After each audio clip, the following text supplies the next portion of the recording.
Hello everyone, कैसे हैं आप सभी लोग।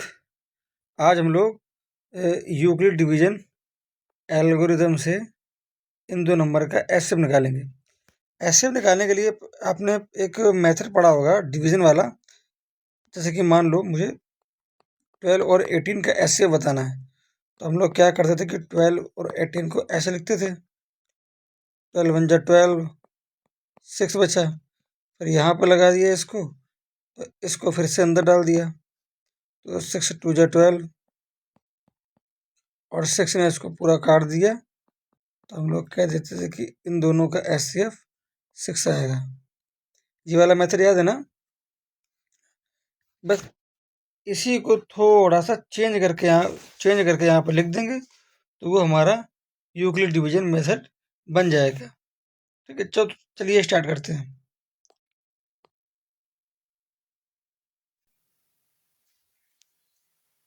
अब नंबर है हमारा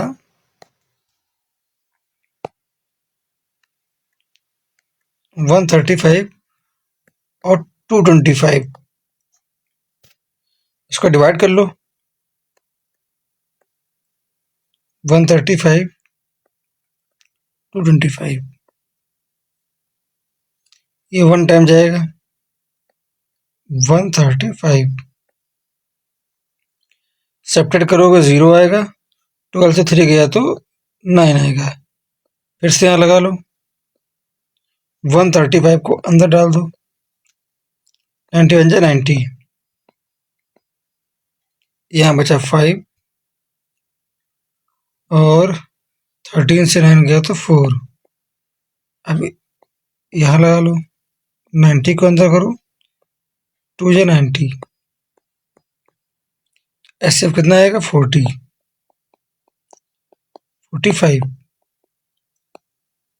ठीक। अब इसी को थोड़ा सा चेंज करके यहाँ पर लिखेंगे हम लोग। देखो कैसे। हम लोग 225 को लिख सकते हैं, ये स्टेप 1 है।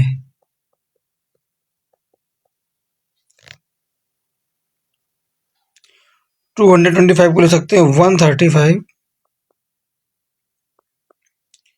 यानी इसका इसका मल्टीप्लाई प्लस ये रिमाइंडर 90, है ना। अब स्टेप 2 में हमने क्या किया था, ये चीज समझ में आ गई ना। अब स्टेप 2 में हमने क्या किया था, 135 लिखो इधर, इक्वल टू ये 90 इंटू 1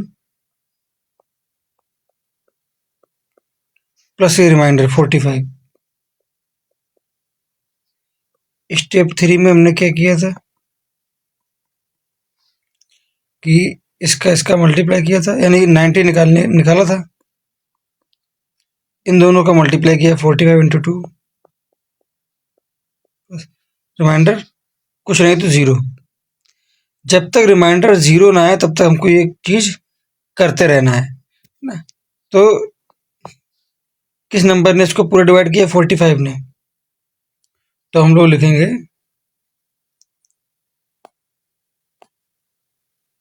कि जो 135 और 225 का जो एचसीएफ है ना, वो ये नंबर यानी कि 45, यही हमारा आंसर है। यानी कि जब तक रिमाइंडर 0 ना आ जाए तब तक करते रहना है।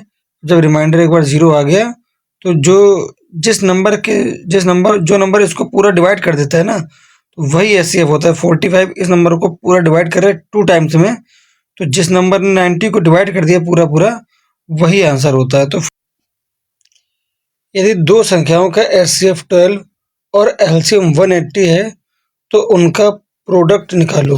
ठीक है, दो नंबर यहाँ हमको गिवन है, यानी कि दो संख्याओं का एचसीएफ 12 है, एलसीएम 180 है, तो उनका प्रोडक्ट बताना है।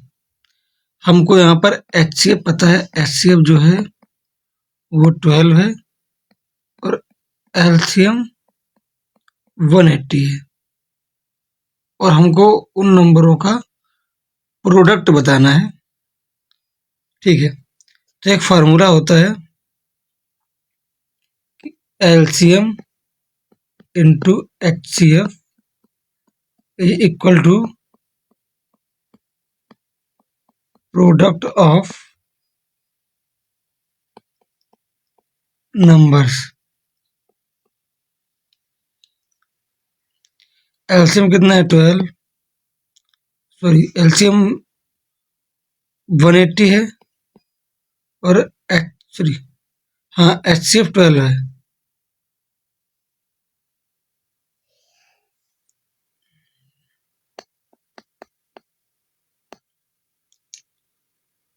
एलसीएम कितना है 180, एचसीएफ कितना है 12 is equal to product of two numbers. लिख लो इधर। तो इनका मल्टीप्लाई क्या होगा 12 जीरो का 0, 12 8 जा 96, 6 कैरी 9, 12 1 जा 12 और 9 21।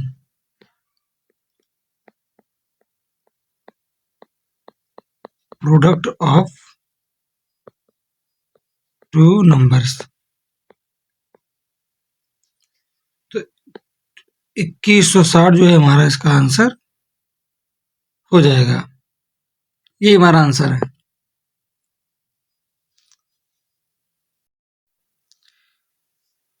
अब क्वेश्चन है, कह रहा है कि यदि एचसीएफ यानी इन दो नंबर का एचसीएफ जो है वो हमको 9 गिवन है और उनका हमको एलसीएम बताना है।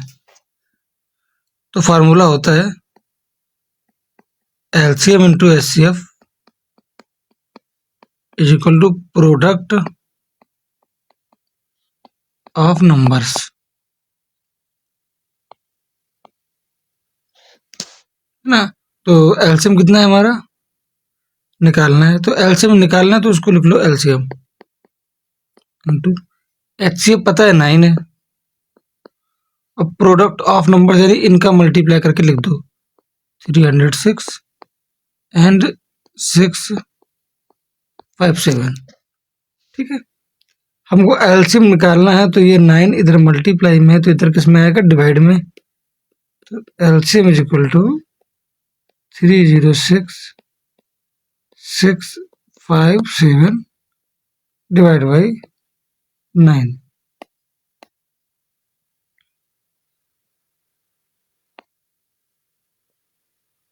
ठीक है, अब इसको डिवाइड कर लो। 9 1 जा 9, 9 3 जा 27 और 9 4 जा 36। तो LCM is equal to 34 into 657। अब इन दोनों का मल्टीप्लाई कराएंगे तो 2 2 3 3 8 ये एचसीएफ आएगा, यही